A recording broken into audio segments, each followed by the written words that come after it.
Closely correlated, the Greyscale Bitcoin Trust down 6% today. This is not a new low for the year, but it is down 54% from its high. As I am recording the podcast, Bitcoin is around 38,300, 38,400. I did see it trade below 38,000, so 37,000 and change so far was the low. But again, this market is going a lot lower. The leading indicators, though, are the crypto stocks. Everything related to crypto, blockchain, I mentioned this on the last podcast, is getting killed. Well, the carnage continues. Almost another 8% decline today in Coinbase. A new low for the stock.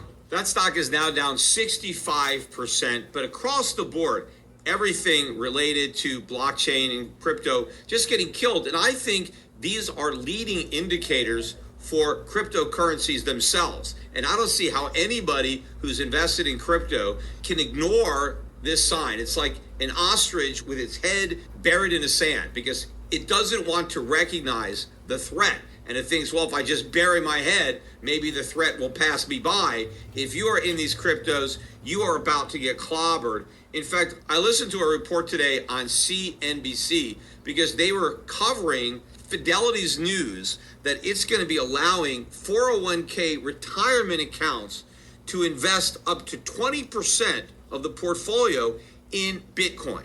Now, no other cryptocurrencies have been included in the plan, although they indicated that maybe Ether and other cryptos would ultimately be added. But for now, it's just Bitcoin and 20%. Now, why don't they let you invest whatever you want? Why can't you invest 100%? Well, obviously, they have a fiduciary responsibility not to allow people to gamble 100% of their retirement account on Bitcoin. But apparently, they think they could let them gamble 20% on Bitcoin. Now, to me, I think that's a very high allocation to nothing. I mean, most people really shouldn't throw away 20% of their retirement account. Guys, and if you don't believe Peter Schiff, like, what have I been saying? We have a huge crash coming. It's no surprise. And Peter Schiff's a lot smarter than I am, and he is way above my pay grade. And the fact that he's saying this, like, I listen to this guy I don't miss an podcast. I listen to the entire 53-minute podcast, and if I see something that I need to share, you're going to be hearing a lot more with Peter Schiff because he's been spot on when it comes to the cryptocurrency here lately. Obviously, people can say whatever they want about his predictions of it not going to 100,000, which it never has yet. But, and all of his other stuff. But when it comes to the economy and understanding just the way things work outside of the market, inside the market, he's somebody you need to listen to. Bitcoin can go to zero. I mean, that's a lot of money to lose when it comes to retirement, especially if you consider not just the 20% that you lose, but the profits that you forego.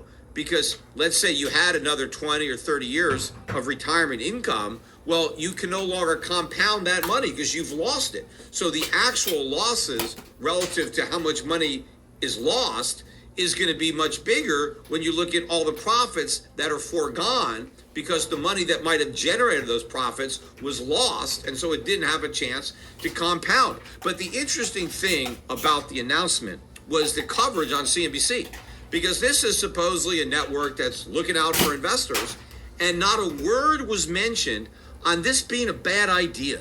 That, hey, wait a minute, crypto is high risk, and retirement 401ks, that's not where you want to do a lot of gambling. You don't want to gamble your retirement nest egg. You want to have more conservative investments. Yes, investments that will grow, but you don't want to take exorbitant risks with your retirement money.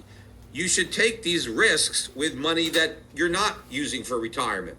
No warnings, no negative coverage. All they talked about was this as a positive development for the crypto industry, which maybe it is because it allows the crypto industry to unload more of their worthless crypto on investors. But it's... What do I always say, guys? He literally, if you listen to Peter when he talks about crypto, he's looking out for us, not the big business, not for the institutional investors. He's looking out for us, the people who don't have a lot of money to invest that invest, but end up getting hammered if we don't understand the technicals. Like, this is exactly what's going on. What I keep saying, they build it up just enough for us to get interested. And then it just comes crashing down. And when you guys see the end result of this actual crash, it's going to make you guys, it's going to make your fucking head spin. Good news for Fidelity customers who have 401k plans and now are going to gamble and basically throw away up to 20% of their retirement on digital pyramid scheme. No words of warning, no comments that, hey, maybe this is some type of top. We're stretching, we're expanding, we're trying to grow the pyramid by suckering in more people, and now we're opening this up to 401k. Nothing like that. It was all good news for the industry and no coverage of it being bad news for the investors who are being suckered into wasting their retirement money by CNBC itself. That network is dedicated to trying to con its viewers into throwing away money on crypto to enrich their advertisers, and they continued to be true to form with this coverage.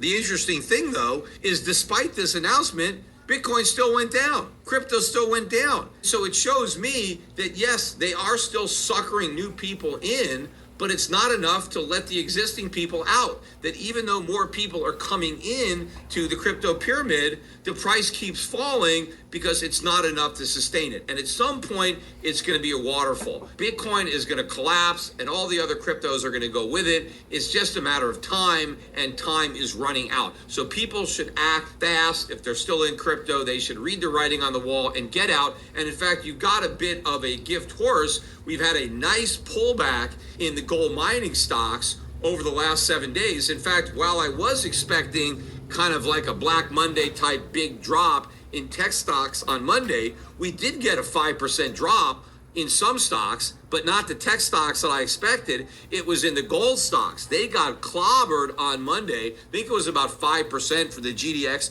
The GDX was down another 2% today. That's 16% down in 7 days. But 7 days ago, the index hit a 52-week high. In fact, it was a multi-year high.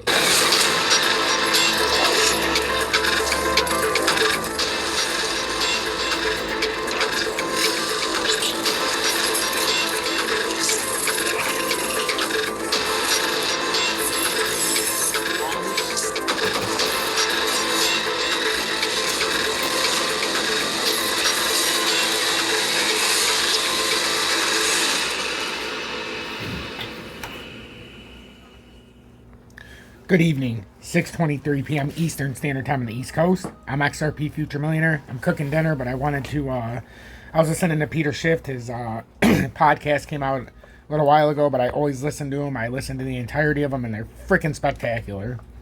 I can certainly dedicate an hour of my time, a couple times a week, to listen to his brilliance. So, as he said, gold getting clobbered, silver getting clobbered, mining stocks getting clobbered.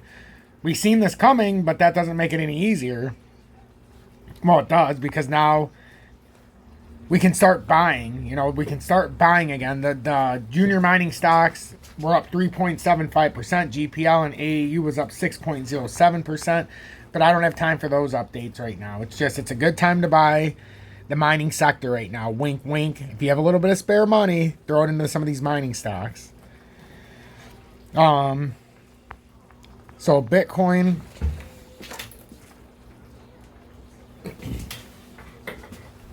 $39,217, up 1,105 points, about 2.95%.